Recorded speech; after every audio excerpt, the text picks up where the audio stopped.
नमस्कार मित्रांनो, आजच्या या विशेष पत्रकार परिषदेमध्ये माझ्यावर उपस्थित असलेले माझे सहकारी मुंबई काँग्रेसचे कार्याध्यक्ष सन्माननीय चरण सामराजी, कॉर्पोरेशनमधले विरोधी पक्षनेता माझे सहकारी सन्माननीय रवी राजाजी, मुंबई काँग्रेसचे ज्येष्ठ जनरल सेक्रेटरी आणि कार्यालय प्रमुख सन्माननीय संदेश कोडविलकरजी, आमचे ट्रेझर सन्माननीय भूषण पाटील, युवक काँग्रेसचा माझा सहकारी सन्माननीय सुरसिंग ठाकूर, माझे जनरल सेक्रेटरी सन्माननीय पप्पू ठाकूर आणि आपण सर्व मित्रांनो, आपल्या सगळ्यांना एक गोष्ट माहीत आहे की 28 तारखेला राहुल गांधी मुंबईमध्ये येतात. त्याच्यामध्ये एक आणखीन एक आनंदाची गोष्ट अशी आहे की मी मॅडम गांधींना सुद्धा पत्र दिले आणि सोनिया गांधींना या रॅलीचं आमंत्रण दिलंय आणि मला अजून कन्फर्मेशन आलं नाही त्यांचं, परंतु मला खात्री आहे की शिवाजी पार्कवर मॅडम गांधींच्या 2 रॅली झालेल्या आहेत, परंतु सोनिया गांधी आणि राहुल गांधी एकत्र अशी रॅली झालेली नाही मुंबईमध्ये कुठंही, महाराष्ट्रात कुठंही. आणि म्हणून आम्ही मुंबई काँग्रेसचे आम्ही सगळे पदाधिकारी फार उत्सुकतेने वाट पाहत आहोत 28 तारखेच्या शिवाजी पार्कच्या रॅलीला स्वतः काँग्रेस अध्यक्षा सोनिया गांधी या सुद्धा याव्यात असं मी एक हप्त्यापूर्वी ते पत्र लिहिलं होतं. आज माझं कम्युनिकेशन चालू आहे. कदाचित लवकर मी तुम्हाला त्या बाबतीमध्ये आमच्या दृष्टीने खुश खबरी मी आपल्या सगळ्यांना मी या बाबतीमध्ये सांगतो. आपल्याला माहिती असेल की BDD चाळमध्ये सिलेंडर ब्लास्ट झाला. सिलेंडर ब्लास्ट दुर्दैवी आहे, परंतु त्या मुलावर जे उपचार व्हायला पाहिजे ते झाले नाही, त्याच्यामध्ये त्याचा दुर्दैवी अंत झालेला आहे. आपल्या सगळ्यांना हे माहिती आहे. मला इथे मुद्दाम सांगावंसं वाटेल की ज्या वेळेला अशा दुर्दैवी घटना घडतात त्यावेळेला आपण सगळे बातम्या येतात, आपण सगळे त्याचा पाठपुरावा करतो, परंतु या घटना घडू नये यासाठी ज्या काही गाईडलाईन दिलेल्या आहेत त्या गाईडलाईनचं किती पालन होतं याच्या मुळाशी जाणं खऱ्या अर्थाने गरजेचं आहे.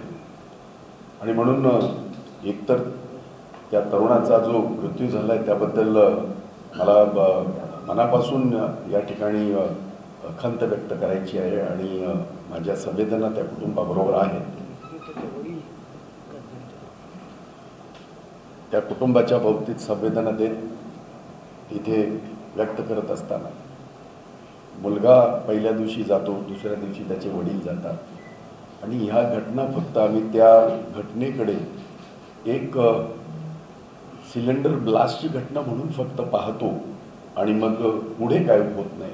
त्यामुळे माझी आपल्या माध्यमातून प्रशासनाला माझी सक्त या ठिकाणी ताकीदसुद्धा आणि विनंतीसुद्धा आहे की या अशा घटना इतक्या सौम्यपणे, इतक्या ज्याला आपण म्हणतो की हलकेपणे घेऊ नये.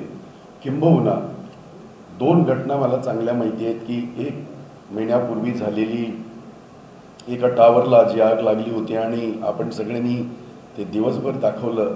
एक माणूस कशा पद्धतीने वरनं खाली उतरत असताना एवढ्या जवळजवळ 15-16 माळ्यावरनं तो खाली आपल्या डोळ्यासमोर ही घटना घडली. त्यावेळेला सुद्धा आपण अशाच भावना व्यक्त केल्या होत्या. मी पत्र लिहिलं होतं की फायर ऑडिटच्या बाबतीमध्ये आपण इतक्या सगळ्या गोष्टी म्हणतो, परंतु त्याच्यावर काय अंमलबजावणी होते असं त्याच्या बाबतीमध्ये सर्वसामान्याला माहिती नाही. आणि म्हणून माझी मागणी आहे की फायर ऑडिटच्या बाबतीत असेल किंवा अशा दुर्दैवात ज्या घटना घडतात त्या बाबतीमध्ये त्याची सखोल चौकशी करून फायर ऑडिट काय नेमकं अख्ख्या मुंबईमध्ये झालेलं आहे त्याची माहिती ही आम्हा सगळ्यांना सर्वसामान्यांना करून देण्यात यावी अशा पद्धतीची मी मागणी पत्रच लिहितोय मी या बाबतीमध्ये कॉर्पोरेशनला लिहितोय मी मुख्यमंत्र्यांना सुद्धा या बाबतीमध्ये पत्र लिहिणार आहे कारण प्रश्न फक्त तो मर्यादित मुंबईपुरता किंवा एखाद्या घटनेपुरता नाही तर अनेक अशा घटना आपल्या समोर डोळ्यादेखत घडतात आणि आपण सगळे त्याच्याकडे पाहत राहतो। एक आणखीन गोष्ट आज डॉक्टर बाबासाहेब आंबेडकरांचा महापरिनिर्वाण दिन आणि आज आम्ही सगळे नमन करण्यासाठी तिकडे गेलो आणि तिथे आम्हाला आपल्याच सगळ्या पत्रकार मित्रांनी मला एक प्रश्न विचारला आणि तोच प्रश्न मला पुढे न्यायचा आहे। मला आठवतं की केंद्रामध्ये मोदीजींचं सरकार आल्यावर 14 एप्रिलला फार मोठा इव्हेंट हिंदू मिल कंपाऊंडमध्ये झाला होता, आपण सगळे साक्षीदार आहात आणि 28 परमिशन आम्ही घेतल्या आणि काम आम्ही सुरू करतोय अशा पद्धतीच्या वल्गना करण्यात आल्या। वल्गना आज यासाठी म्हणतोय 2 घटना डॉक्टर बाबासाहेब आंबेडकरांचं मी बोलतोच आहे, दुसरं मी घटना पण आपल्याला कोट करीन। आज 7 वर्ष झाली, आज हा प्रश्न जेव्हा विचारला गेला त्यावेळेला अशी उत्तरं मिळत आहेत की काम सुरू झाले। जनतेला सांगा ना काय काम सुरू झालं।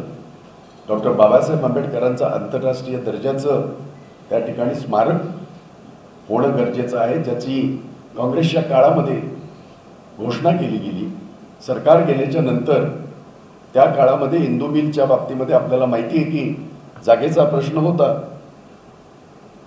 त्यावेळेच्या UPA 2 ने काँग्रेसच्या सरकारने निर्णय घेतला आणि पूर्ण हिंदू मिलची जागा ही त्या स्मारकासाठी वर्ग करण्यात आली। नुसती वर्ग करण्यात आली नाही तर ती प्रत्यक्षात तिकडे हिंदू मिलची जागा ही या स्मारकाच्या जी हे कमिटी आहे त्याच्या ताब्यात देण्यात आली, नावावर करण्यात आली। एन्व्हायरमेंटच्या ज्या काय परमिशन होत्या त्यावेळेला त्या घेण्यात आल्या होत्या, नंतर त्यांनी असा दावा केला की नव्हत्या मिळाल्या। 28 परमिशन टोटल लागतात कारण तत्कालीन मुख्यमंत्री पृथ्वीराजजी चव्हाण मला आठवतंय कारण केंद्रामध्ये ते मंत्री होते आणि म्हणून आम्हाला अनेक त्यावेळेला परमिशन मिळाल्या होत्या। मग 28 परमिशन मिळाल्याच्या नंतर सुद्धा डॉक्टर बाबासाहेब आंबेडकरांच्या सारख्या एक विभूती, एक जगभराला एक संदेश देणारा, मानवताचा संदेश देणारा, ह्या देशाला घटना देणाऱ्या आमच्या ह्या नेत्यांच्या स्मारकाच्या बाबतीमध्ये अशा पद्धतीने का हे केले जाते हा माझा प्रश्न मुद्दाम यांच्यासाठी आहे। अशाच प्रकारे एक ड्रामा मी म्हणतोय, छत्रपती शिवाजी महाराजांचा पुतळा जो अरबी समुद्रामध्ये बसवण्याचा त्यावेळेला काँग्रेसच्या सरकार असतानाच हे दोन्ही निर्णय झाले होते। मला आठवते की देशाचे पंतप्रधान अगदी बोटीतनं, आणि मी पहिली वेळ बघितलं, तुम्ही सगळ्यांनी सुद्धा पहिली वेळच बघितलं असेल, आपण कित्येक वेळेला नारळ फोडतो, कित्येक वेळेला आपण भूमिपूजन करतो, पाण्यामध्ये पाणी पूजन हे मी पहिली वेळ ऐकलं, म्हणजे माझ्या ऐकिवात कधीच नव्हतं। तरी सुद्धा आम्ही विश्वास ठेवला की काहीतरी बोटीतनं काहीतरी पाणी पूजन झालं वगैरे वगैरे, कारण तिथे खडक आहे आणि तो खडक फार मोठा आहे आणि त्याची पूर्णतः माहिती तत्कालीन काँग्रेसच्या सरकारने पूर्णतः ती आजही रेकॉर्डवर आहे। कमीत कमी माझ्या माहितीप्रमाणे जवळजवळ 30 एकर इतका प्रचंड मोठा तो खडक आणि त्याच्यावर हा छत्रपतींचा पुतळा आणखीन स्मारक होण्याचं घाट घातलेला होता। तेव्हाही हेच सांगण्यात आलं होतं आणि निवडणुका झाल्या, त्याचा पॉलिटिकल फायदा उचलला गेला। बाबासाहेबांच्या 14 एप्रिलला अशाच पद्धतीच्या वल्गना झाल्या, निवडणुका झाल्या, त्याचा फायदा राजकीय फायदा झाला, करून घेण्यात आला। परंतु आजपर्यंत ही दोन्ही स्मारकं ही अजूनही त्याच्यामध्ये कार्यान्वित झालेली नाहीत असा माझा आरोप आहे आणि म्हणून केंद्राच्या सरकारने या बाबतीमध्ये भूमिका स्पष्ट करावी की डॉक्टर बाबासाहेब आंबेडकरांचं स्मारक आता येणाऱ्या 14 एप्रिलला ते अख्ख्या भारताच्या जनतेला, महाराष्ट्राच्या जनतेला, जगाला ते खुलं करून देणार आहेत का? कारण त्यांचाच दावा असा आहे की त्या स्मारकाचं काम सुरू आहे. मी स्वतः त्या परिसरात जाऊन आलेलो आहे. स्मारकाचं काय काम चालू आहे, मी टेक्निकल किंवा इंजिनियर नसल्यामुळे मला त्यातलं फारसं कळणार नाही, परंतु जे प्रेझेंटेशन देण्यात आलं होतं देशाला, राज्याला आणि जनतेला, त्याच्यापैकी काही तिथं घडताना तसं दिसत नाही आहे असा माझा स्वतःचा समज आहे. आणि म्हणून त्या बाबतीत सुद्धा मला केंद्र सरकारला हा जाब आपल्या माध्यमातून विचारायचा आहे की डॉक्टर बाबासाहेब आंबेडकर, महामानव डॉक्टर बाबासाहेब आंबेडकरांचं जे आपण 7 वर्षापूर्वी स्मारक इथे जाहीर केलं होतं, काम त्याचं सुरू तात्काळ होईल असं तत्कालीन मुख्यमंत्री देवेंद्र फडणवीस यांच्या उपस्थितीत देशाच्या पंतप्रधानांनी सांगितलं होतं. त्याचं काय झालं हा सुद्धा माझा प्रश्न त्यांच्याकडे राहील. आणि म्हणून 28 तारखेच्या आमच्या राहुल गांधींच्या रॅलीची आम्ही पूर्णतः तयारी करत आहोत. कॉर्पोरेशनच्या इलेक्शनच्या पार्श्वभूमीवर हे सगळं होत आहे. परंतु एक गोष्ट आणखीन मला सांगावीशी वाटेल की महानगरपालिकेमध्ये 227 वॉर्डचे 236 वॉर्ड हे आता होऊ घातलेले आहेत. आणि माझी माहिती अशी आहे की राज्याचे गव्हर्नर यांनी या आदेशावर सही केलेली आहे. म्हणजे महानगरपालिकेमध्ये आता मुंबई महानगरपालिकेमध्ये 236 वॉर्ड हे प्रचलितरित्या तुम्हाला समोर येतील. मला या ठिकाणी मुद्दाम सांगावंसं वाटेल, वॉर्डची रचना किंवा वॉर्डचा वाढणारा नंबर हा खऱ्या अर्थाने सेन्ससवर अवलंबून असतो. माझ्या माहितीप्रमाणे आत्ताचे जे 236 वॉर्ड झालेले आहेत हे जुन्या सेन्सस प्रमाणे झालेले आहेत. नवीन सेन्सस प्रमाणे त्याची पुनर्रचना व्हावी अशी आम्ही ठाम मागणी करत आहोत. मुंबई काँग्रेस आणि काँग्रेस ही मागणी करते. 236 झाले, याच्या अगोदर सुद्धा 221 होते आणि त्याचे 227 झाले, 227 वरून आता 236 झाले. म्हणजे नक्की कशा पद्धतीने त्याच्यामध्ये वाढ होते हे सायंटिफिकली आपल्या समोर आहे. आणि म्हणून नवीन जो सेन्सस आहे त्यानुसार सायंटिफिक दृष्ट्या मुंबईच्या या सगळ्या वॉर्डची रचना व्हावी आणि जितके वॉर्ड होतील ते करण्यात यावे अशा पद्धतीची मी मागणी या ठिकाणी करत आहे. आणि त्या पद्धतीचे पत्र मी मुंबईचे कॉर्पोरेशनचे कमिशनर IS चेल यांनाही लिहितोय. आणखी मुख्यमंत्र्यांना सुद्धा या बाबतीमध्ये, कारण UD आणि हे सगळं त्याच्यामध्ये इन्व्हॉल्व आहे. एक आणखीन गोष्ट मला आपल्या सगळ्यांना सांगावीशी वाटेल.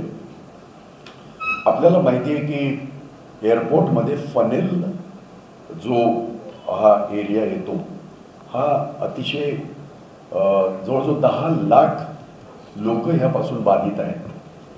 Parle east, Parle west, Santacruz east, Santacruz west, Kurla west, Ghatkopar west इतके भाग त्याच्यामध्ये प्रभावित आहेत. 3 मतदारसंघ त्याच्यामध्ये प्रभावित आहेत. गेली 2 महिने याचा पाठपुरावा मी स्वतः करत होतो. तिथले नागरिक त्यांनी एक सर्वपक्षीय अशी त्यांनी एक कमिटी बनवली. ते सुद्धा याचा पाठपुरावा गेली अनेक वर्ष करत होते. आणि या बाबतीमध्ये 4 दिवसापूर्वी राज्याचे UD मंत्री सन्माननीय एकनाथ शिंदे आणि परिवहन मंत्री सन्माननीय अनिल परब आणि प्रतिनिधी, लोकप्रतिनिधी, मी स्वतः सुद्धा त्यामध्ये होतो. याच्याबरोबर एक झूम मीटिंग झाली, अधिकाऱ्यांबरोबर झूम मीटिंग झाली. आणि जसं मुंबईमध्ये BDD चाळीचा विकास होण्यासाठी जे आपला DC रूल आहे 33(7) त्याच्यामध्ये विशेष प्रावधान करण्यात आलं. 33(7)A आपल्याकडे होता. 33(7)B आपल्याकडे होता. 33(7)C तयार करून BDT चाळीची जे पुनर्बांधणी आणि पुनर्विकास त्याच्यामध्ये अपेक्षित आहे तो करण्यात त्याच्यात तो बदल केलाय. अशाच पद्धतीची मागणी मी केली होती. 33(7)D तुम्ही तयार करा आणि या भागामधल्या नागरिकांना न्याय द्या अशा पद्धतीची मागणी अनेकांनी केली. मी अलीकडे केली होती. त्या बाबतीमध्ये 4 दिवसापूर्वी झालेल्या बैठकीमध्ये एकनाथ शिंदेजी यांनी त्यांच्या विभागाला आदेशित केलेला आहे की त्या भागामध्ये असलेला एक विशिष्ट असा तो प्रॉब्लेम असा आहे की तिथे FSI आहे त्यांच्याकडे, पण तो त्यांना वापरता येत नाही. कारण हाईटची जी रिस्ट्रिक्शन आहे त्या पद्धतीने त्याच्यामध्ये हे व्हावा, बदल व्हावा आणि विकासक तिथे येत नाहीत. कारण त्यांना जो सेल कंपोनंट आहे तो त्याच्यामध्ये मिळत नाही, कारण पूर्णतः तिथे FSI वापरला जात नाही. मी काल पार्लेकरांच्या त्या बैठकीमध्ये आम्ही सगळेच होतो. तिथले आमदार पराग आळवणी होते, आशिष शेलार होते, संजय पोतनीस होते, मी स्वतः होतो त्या याच्यामध्ये. आणि आम्ही एक मागणी केलेली आहे सरकारकडे की जो न्याय किंवा जो कायदा फनेलच्या बाहेर लागतो FSIच्या बाबतीमध्ये तोच कायदा यांना सुद्धा लावावा. जेवढा कन्झ्युम होईल हाईटची रिस्ट्रिक्शन आणि ते सगळे नियम पाळून त्या व्यतिरिक्त राहणारा जो FSI आहे त्या FSI मध्ये तो FSI त्यांना बाजारामध्ये फ्लोट करून तो त्यांना त्याची मुभा द्यावी आणि बाजार मूल्याप्रमाणे तो त्याचा वापर इतरांना करण्यासाठी परवानगी द्यावी, जेणेकरून या ठिकाणी येणारा विकासक किंवा सरकारने सर्वात प्रथम सरकारनेच तो विकास करावा. जसं आता BDTची जबाबदारी घेतली तशीच सरकारने करावा. माझा आग्रह असाच आहे, मी पत्रच लिहिलेली आहे तशी. परंतु जर त्या पद्धतीने झालं नाही तरी सुद्धा यांना मिळणारा जो FSI तो त्यांचा वापरून झाल्यावर उर्वरित FSI हा त्यांना बाजारामध्ये त्यांना विकण्याची त्यांना परवानगी द्यावी, जेणेकरून आज 10 लाख कुटुंब जीव मुठीत घेऊन त्या ठिकाणी जीवन कंटत आहेत. सगळ्यात वाईट गोष्ट अशी आहे की जवळजवळ 65-70 वर्षे झाली तिथे रिपेअर करायला यांना परमिशन मिळत नाही. आणि प्रत्येक वर्षी जसं आपण पावसातनं सगळं हे बांधून ठेवतो तशी त्या बिल्डिंगची अवस्था असते. मी स्वतः तिकडे गेलेलो आहे, या पावसामध्ये मी पाहिलेलं आहे. त्यामुळे तोही प्रश्न हा हाताळला जावा अशा पद्धतीची मागणी मी मुख्यमंत्र्यांकडे केलेली आहे. आणि मुख्यमंत्र्यांच्या पुढाकारातूनच ही बैठक झाली. परवाची जी सरकारची बैठक झाली ती झाली आणि त्याच्यातनं हे सगळे प्रश्न आम्ही सगळ्यांनी एकत्रितरित्या सोडवण्याचा प्रयत्न करत आहोत. ही माहिती आपल्या सगळ्यांपर्यंत पोहोचवण्याचं. प्रभागाची रचना आहे ती नव्या जनगणनेनुसार तुम्ही करावी अशी मागणी करताय. हीच मागणी याआधी झाली होती, मात्र या मागणी करत असताना त्याला विलंब झाल्याचं वाटत नाही मला. नाही, मागणी जुनीच आहे आपणच म्हणताय, त्यामुळे विलंबाचा विषय नाही. आम्हाला कारण ज्या कॅबिनेटमध्ये याला मंजुरी मिळते सगळ्या गोष्टी होतात, काँग्रेसचे मंत्री त्या ठिकाणी उपस्थित होते. या सगळ्या गोष्टी माहिती असताना आणि मुंबई शिबिर हा विषय असताना काँग्रेसला उशिरा झालेला असं म्हणावं का? मला असं वाटतं की आपण पूर्वीची जी मागणी होती ती काँग्रेसचीच होती. आपल्या माहिती करता सांगतो, आम्हीच मागणी केली तेव्हा आम्ही अध्यक्ष नव्हतो. परंतु मी अध्यक्ष नसलो तरी ही मागणी जुनी आहे आणि मागणी अशी सुद्धा आहे, होणारा नवीन जो सेन्सस असेल त्याच्यानुसार आपण मुंबईमधल्या मुंबई महानगरपालिकेमधले वॉर्ड ठरवले जावेत आणि त्याची संख्या ठरवली जावी. गेल्या 2-3 वेळाला असं झालंय की 221 वरनं 227, 227 वरनं 237, एकंदरीत बघितलं तर 7-8, 7-8 किंवा 8-9 अशी जी वाढ होते. माझा असा स्वतःचा समज आहे की ते कुठल्या सायंटिफिक याच्याने केलं जाते मला माहित नाही, पण आपल्याकडे सेन्ससशी निगडीत गाईडलाईन आहे की आपण कशा पद्धतीने काय करायला पाहिजे, त्या पद्धतीने ते केल्या जाव्यात असं मला स्वतःला वाटते. आणि आपण म्हणताय ते खरं आहे. आत्ता जर 9 वॉर्ड होत आहेत तर सेन्सस प्रमाणे त्याच्यात जर काय वाढ होत असेल तर ते आता जर आपण परत एकदा पाहायला जाणार आहे तर आता हा उशीर म्हणता येणार नाही, कारण 9 तर वाढणारच आहे. त्याची ती पुनर्रचना जी काय व्हायची ती होणारच आहे. मग ती 9 साठी होणं किंवा आणखीन काय वाढीव असतील ते होणं हे मला नाही त्याच्यामध्ये वाटत की फारसा उशीर झाल्यासारखं. कारण यापूर्वी जे वॉर्ड रचना झाली आहे किंवा वाढीव सदस्यांच्या त्या जुन्या जनगणनेनुसार झालेल्या आहेत. नवीन जनगणनेप्रमाणे व्हावी 2 मागण्या होत्या आमच्या.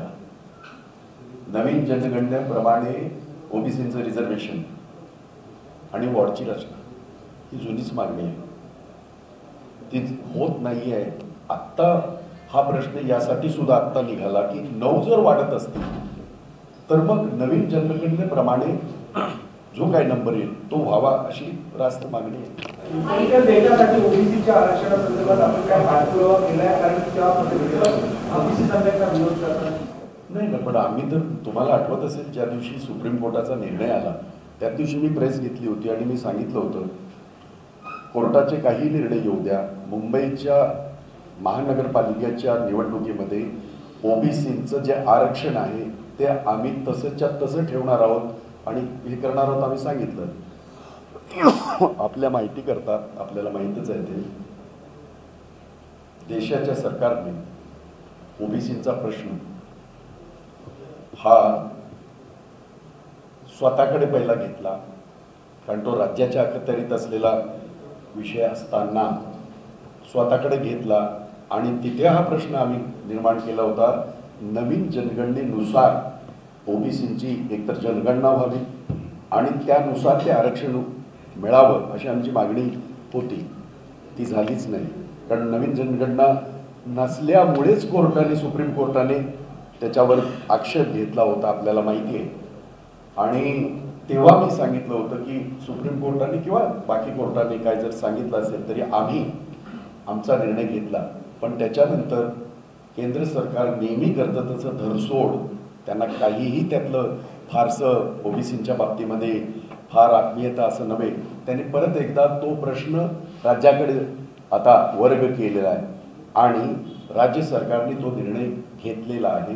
त्यामुळे ओबीसीच्या आरक्षणाच्या बाबतीमध्ये कसल्याही प्रकारची अडचण होणार नाही. हे फक्त तुम्हालाही माहिती आहे, तुम्हीच दाखवल्यात बातम्या, मी काही तुम्हाला अधिकचं सांगण्याचं नाही, फक्त मी जनगणनेशी निगडीत असलेले 2 प्रश्न सांगितले.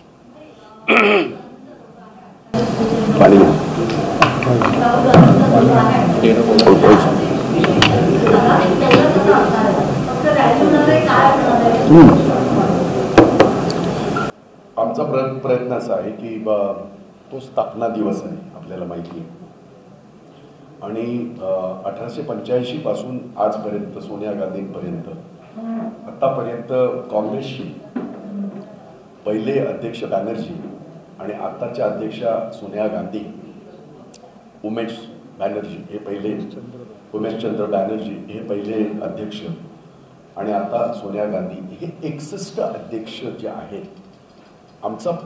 आम्ही तो प्रयत्न करतोय की त्या दिवशी एक प्रदर्शनी स्थापना दिवशी तिथेच शिवाजी पार्कमध्ये स्कॉट अँड गाईडचा जो एरिया आहे त्या एरियामध्ये आम्ही ती प्रदर्शनी करण्याचा प्रयत्न करत आहोत. काल परवा आम्ही सगळ्यांनी जाऊन रेकी करून आलो, सगळी जागा निश्चित करून आलो आणि त्या सगळ्यांचं अगदी उमेशचंद्र बॅनर्जीपासून सोनिया गांधीपर्यंत सगळ्या अध्यक्षांचं योगदान आणि त्यांची सगळी माहिती असा एक प्रदर्शनी आम्ही तयार करत आहोत आणि ती प्रदर्शनी कमीत कमी 5 दिवस तरी खुली राहावी अशा पद्धतीचा माझा प्रयत्न आहे. मी त्याची मागणी केलेली आहे कॉर्पोरेशनकडे, कारण ग्राउंडचं परमिशन जरी युडीची असली तरी हे सगळं पाहतं कॉर्पोरेशन, त्यांच्याकडे सुद्धा आम्ही ती मागणी केलेली आहे.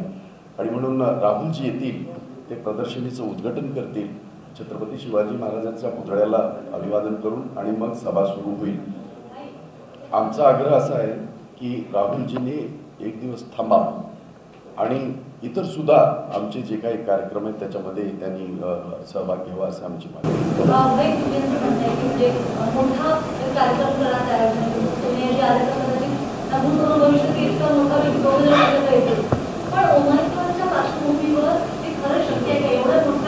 क्राऊडला संबोधित करणं, एवढा मोठी गर्दी एकत्र करणं शक्य आहे का?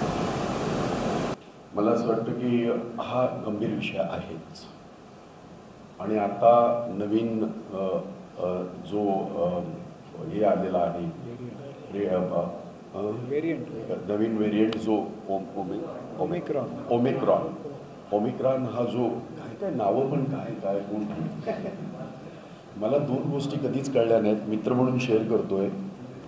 ज्या वेळेला याच्यामध्ये समुद्रामध्ये वादळ येतं किंवा ते होतं तेव्हा कुठल्या तरी वादळाचं नाव कतरिना काय असतं, कुठल्या रावणाचं काय असते, कसे ठेवतात ते तंत्र मला कळलं नाही. अज्ञान आहे माझं त्या बाबतीमध्ये. तर त्यामुळे ओमिक्रॉन म्हणजे नाव असं गोंडस पण ते इतकं घातक. तरी सुद्धा देशामध्ये निवडणुका होत आहेत. देशाचे पंतप्रधान लाखो लोकांना संबोधित करत आहेत. देशाचे मंत्री लाखो लोकांना संबोधित करत आहेत.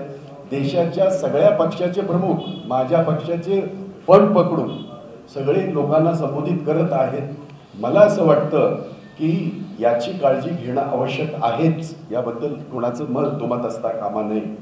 मला असं वाटतंय की महाराष्ट्रामध्ये जी चाहूल लागलेली आहे, मागच्या वेळेला थोडी गल्लत झाली. आपल्याला माहिती आहे की पुण्याचा एक माणूस त्या याच्यामध्ये एअरपोर्टवरनं जो गायब झाला, नंतर मग पुण्यामध्ये जो हाहाकार झाला, या वेळेला सरकारने अतिशय सावध पावलं उचललेली आहे. मला असं वाटतं की अजूनही 15-20 दिवस आहेत. आज 6 तारीख आहे. अजूनही 20-22 दिवस आहेत. मला असं वाटतं की तोपर्यंत जसा याच्या अगोदर सुद्धा व्हेरियंट त्याचा आता कोविडचा सख्खा भाऊ, मग आता चुलत भाऊ, असे सगळे तयार होतच राहणार आहेत. तो डेल्टा होता. त्यामुळे तेव्हाही आपण अशाच पद्धतीची चिंता सगळ्यांनी व्यक्त केली होती, आम्ही सुद्धा. आणि ते गरजेचं आहे, कारण या सगळ्या गोष्टीला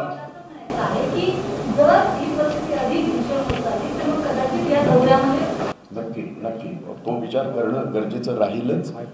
आणि हायपोथेटिकल प्रश्न आहे हे खरं आहे, परंतु त्या बाबतीमध्ये मी आजच तुम्हाला सांगू इच्छितो की या सगळ्याचा विचार करूनच आम्ही ही जी कारण काँग्रेस स्थापना दिवस हा त्याच दिवशी येणार, त्याच दिवशी होणार, या दृष्टीने आम्ही तो प्रयत्न करू. सरकारच्या सगळ्या नियमांचं पालन करून जर समजा उद्या असं झालं, मग सरकार जे काही नियम घालून देतील त्या नियमांचं पालन करून आम्ही काँग्रेस स्थापना दिवस साजरा करू. राहुल गांधींना तर बोलवलंच आहे. सोनिया गांधींना सुद्धा आमंत्रण दिलेलं आहे. Hello, thank you. प्रवीण तोगडे यांना मागणी केली बाळासाहेब ठाकरेंना 12 रत्न द्यावा याची मागणी. मी प्रवीण तोगडिया नव्हे किंवा मला एक लक्षात घ्या. एक गोष्ट मात्र सांगेन की कंगना रनौत सारखीला जर पद्मभूषण मिळत असेल तर बाळासाहेबांचे योगदान आहेच, हे नाकारताच येणार. मी बाकीच्या गोष्टीचं वक्तव्य करणार नाही, कारण माझा तो विषय नाही. पण गेल्या 5-7 वर्षामध्ये या देशामध्ये पद्मभूषण सारखी अवॉर्ड जे या 137 कोटी जनतेचा खऱ्या अर्थाने आन बान शान आहे, आतापर्यंत आपण पाहिले सगळं. बाळासाहेबांचं योगदान महाराष्ट्राच्या मराठी माणसाच्या न्याय हक्कासाठी आणि राजकारणामध्ये त्यांचं योगदान आहेच, हे कोणालाही नाकारता येणार नाही. धन्यवाद. आपल्या सगळ्यांचे आभार. सगळे स्मारकासाठी काय लढाई आता तुम्ही करणार आहात? पोलीस स्मारकासाठी काय लढाई करणार आहात? आता लढाई काय मागणी? आता तुम्ही बोललात की वेळ काढून केला. तुम्हाला वाटत नाही 7 वर्ष हा जास्त वेळ वाटत नाही? तुम्ही आता जो आरोप केलाय तुमचं म्हणणं आहे, म्हणजे तुमचा आरोप केलाय मुलींची दोन्ही नुसतं पाणीपूजन आणि भूमिपूजन केलं गेलं, पण प्रत्यक्षात नाही. पण तुम्ही ते आता नुसतं मागणी शास्त्र नाही. मी आज हे मुद्दाम सांगतोय कारण तिथे आज आंबेडकरी जनता होती. तुम्ही होतात, काही तुमच्यापैकी काही मंडळी तिकडे होती. मला तर मनुष्य दिसली, मला कुठेतरी ती होती तिथे. आणि तिथे लोकांच्या भावना तीव्र आहेत. प्रकाश आंबेडकर स्वतः होते, त्यांना सुद्धा हा प्रश्न विचारण्यात आला आणि प्रकाश आंबेडकरांनी सुद्धा नाराजी त्यांची जाहीर केली. प्रश्न नुसता तेवढाच नाही की ही जी विभूती आहेत ह्या देशातली, ह्यांनी देशासाठी जगासाठी असं विचार दिलेला आहे, संदेश दिला आहे. मला असं वाटतं की त्यांच्याही याच्याशी जर असा खिलवाड होत असेल तर तो अजिबात सहन केला जाणार नाही. आणि नक्कीच या बाबतीमध्ये आम्ही आता म्हणून म्हटलं, आता 14 एप्रिलला त्यांनी केलेलं उद्घाटन, त्यांनी केलेलं भाषण, त्यांनी केलेल्या घोषणांनी वल्गना आता आम्ही ह्या 14 एप्रिलला विचारू. वेळ आहे, आता जवळ आहे. त्यामुळे नक्कीच हा प्रश्न ऐरणीवर आहे. म्हणजे स्मारकाचा प्रश्न, डॉक्टर बाबासाहेबांच्या स्मारकाचा प्रश्न, छत्रपतींच्या स्मारकाचा प्रश्न ऐरणीवर आहे. हिंदी हाँ जी जी जी जी मैं जानता हूँ. आई एम सॉरी, जरा गप्पा मारण्यामध्ये जास्त सगळे मुद्दे सांगितले आम्ही. 28 तारीख कांग्रेस स्थापना दिन और 28 तारीख को हमारे नेता राहुल गांधी इन्होंने आने का न्योता हमारा स्वीकारा है. हमने मैडम गांधी को, सोनिया गांधी जी जो हमारी अध्यक्षा हैं, उनको भी हमने विनती की है कि आप भी आ जाइए, क्योंकि महाराष्ट्र में जितने भी रैलीज हुई, सोनिया गांधी जी की रैलीज, इसके पहले 2 रैलीज वहाँ हुई, पर सोनिया गांधी और राहुल गांधी एकत्रित संबोधन नहीं किए. तो हमने आपस में चर्चा की, AICC से भी मैंने चर्चा की, और 1 हफ्ते पहले मैंने सोनिया गांधी जी को भी खत लिखा है कि वो भी आ जाए और संबोधित करें, कांग्रेस के कार्यकर्ताओं का हौसला बढ़ाए.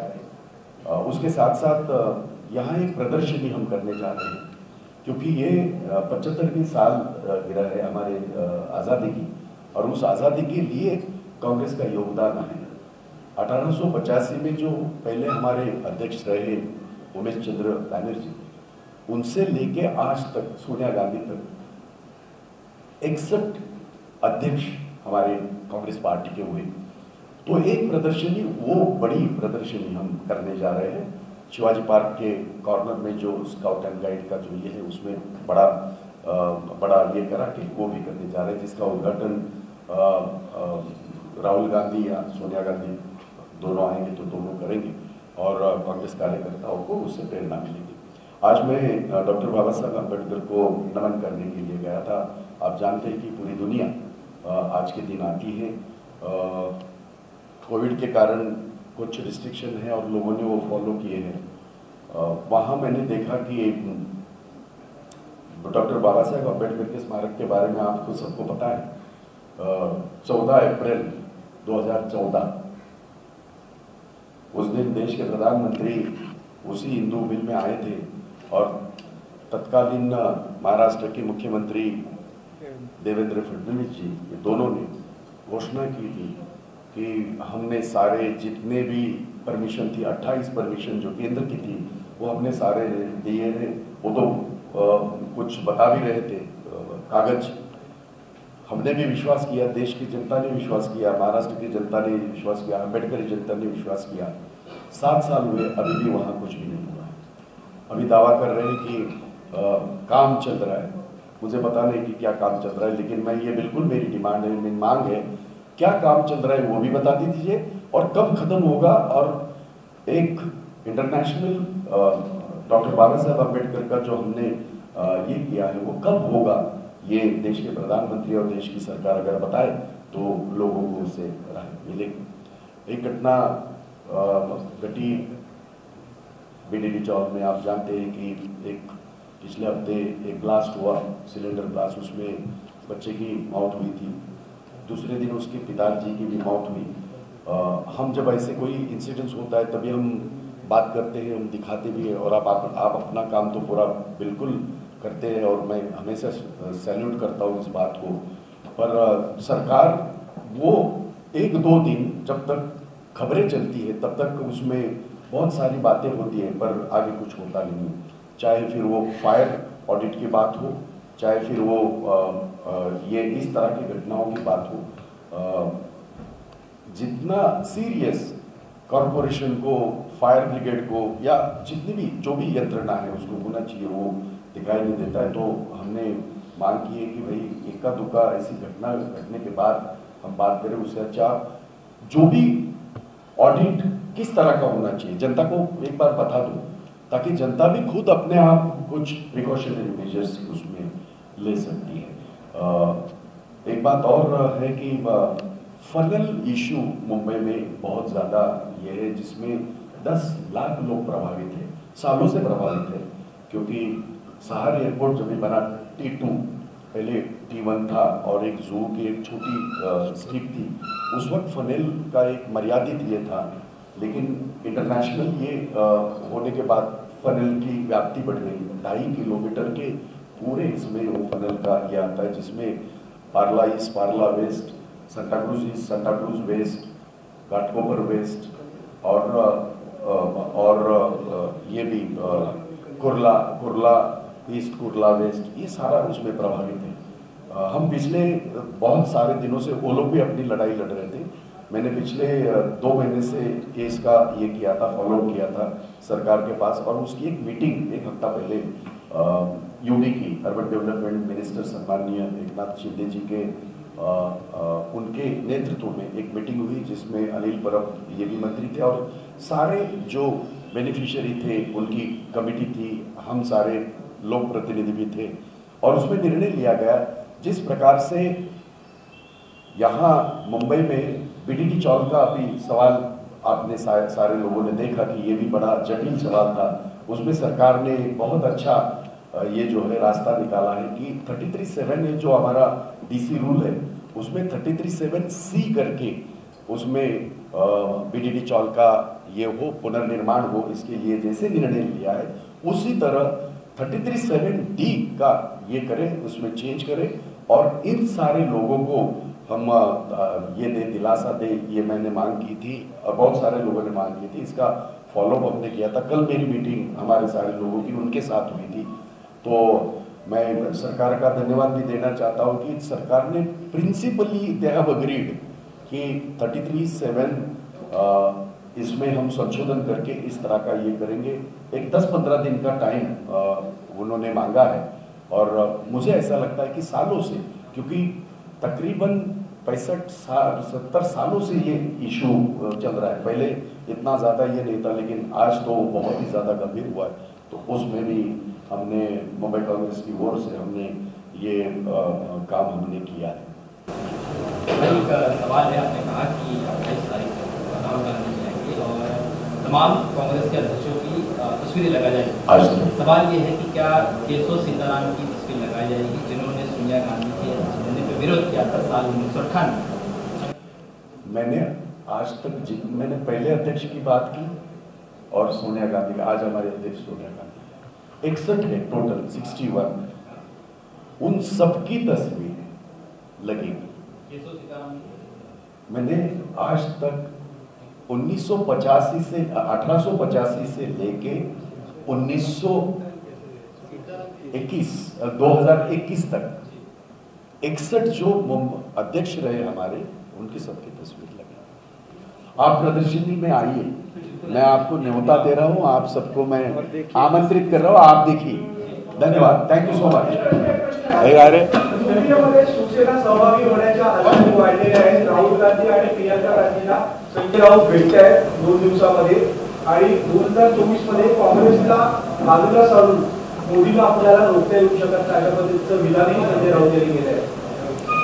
मी आपल्याला फक्त एकच गोष्ट सांगतो, कारण त्यांच्या स्तरावर काय चर्चा होत असतील, त्यांच्या स्तरावर काय ज्या काय बैठका होत असतील, मी त्याच्यामध्ये नसतोच। पण एक गोष्ट मात्र तुम्हाला मी आवर्जून सांगतो, महाराष्ट्रातलं सरकार काँग्रेसच्या जीवावरच आहे याची जाण प्रत्येकाला राहा, एवढंच सांगतो। याच्यापेक्षा जास्त, कारण त्या बैठकांना मी नसतो, त्यामुळे माझ्याकडनं तुम्ही काही अपेक्षा करणं चुकीचं राहील।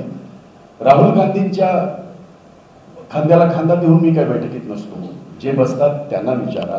पण इतकं मात्र नक्की सांगेन, या देशामधली आज लोकशाही ज्या पद्धतीने बर्बाद करण्याचा घाट घातला जात आहे, आणि एक विशिष्ट अजेंडा चालवला जातो या देशामध्ये, याचा मुकाबला स्वातंत्र्यापूर्वी काँग्रेसने केला. आता स्वातंत्र्याच्या 75 वर्षानंतर सुद्धा हा मुकाबला करावा लागला आणि तो करते आहे काँग्रेस. आणि भाजपचा RSS प्रणित जे काय त्यांचं हे आहे अजेंडा, तो जो चालवण्याचा प्रयत्न करतायत, त्याचा विरोध आणि त्याचा तो संघर्ष काँग्रेसच करू शकते हे ह्या देशाला माहीत आहे. आणि म्हणून मी एवढंच सांगेन की आजच्या दिवशी, आजचा दिवस फार महत्वाचा आहे. ज्या महामानवाने तुम्हाला आम्हाला संविधान दिलं, आज ते संविधानच त्रासात आहे. त्यामुळे ही लढाई याच्यापूर्वी सुद्धा काँग्रेस लढली, भविष्यातही लढेल. आणि RSSचा अजेंडा आम्ही अजिबात ह्या देशात चालू देणार नाही.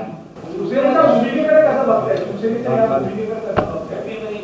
मी तुम्हाला एक गोष्ट सांगितली नाही, मराठीत अगदी मी एक गोष्ट सांगितलेली आहे, ती परत एकदा रिपीट करतो. महाराष्ट्रामध्ये ते महाविकास आघाडी सरकार आहे, ते काँग्रेसच्या जीवावर आहे, हे परत एकदा सांगतो. UPA अनेक पक्षांचा एक हे आहे आणि या बाबतीमध्ये मुंबई काँग्रेस निर्णय घेत नाही. हा निर्णय आमचं केंद्रीय नेतृत्व घेतात, सोनिया गांधी घेतात, राहुल गांधी घेतात. त्यामुळे हा प्रश्न मला लागू होत नाही, कारण हा UPAचा प्रश्न आहे. हा मी मुंबईचं विचारा मला, मग मुंबईचं सगळं सांगेन मी तुम्हाला. सवाल था जिस तरह से ममता बनर्जी मुंबई में आई, उन्होंने कांग्रेस के बयान दिए, उसके बाद कांग्रेस के एक महाराष्ट्र नेता ने बयान दिया कि कांग्रेस को कम न समझे, कम न रखे, कांग्रेस अपनी जगह पे बराबर काम कर रही है. उसके बाद आपकी ये पहल आपको लेके भी सभी जानते हैं कि मुंबई महानगर पालिका के चुनाव में हर मुमकिन हर कोशिश आप कर रहे हैं ताकि पार्टी का नाम भी दमखम भी बना रहे और पार्टी एक बड़े स्तर पर मुंबई बोल रही थी. तो क्या इसी क्रम में राहुल और सोनिया जी को एक मंच पर लाने की कोशिश की जाएगी? एक मंच पे आते, मैंने ये कहा कि पब्लिक मीटिंग में एक मंच पे नहीं है, वो बाकी सारे मंच पे. अभी हमारी जितनी भी मीटिंगें होती है, मैडम गांधी बैठती है, राहुल जी बैठते हैं. मैंने शिवाजी पार्क का जिक्र इसलिए किया, महाराष्ट्र में जितने भी अभी तक की जितने भी रैली हैं उसमें दोनों एक साथ नहीं थे. हम कोशिश कर रहे थे दोनों को एक साथ लाने. रही बात, मैं फिर एक बार कह दूं, कौन क्या कहता है इससे मुझे बहुत बड़ा ये नहीं होता, लेकिन इतनी बात जरूर है, भाजपा को अगर महाराष्ट्र में रोकने का काम किसने किया है तो कांग्रेस ने. और महाविकास आघाड़ी जो आज महाराष्ट्र में अच्छा काम कर रही है, बहुत ही अच्छा काम कर रही है, वो कांग्रेस के समर्थन से कर रही है. ये मैं फिर एक बार बता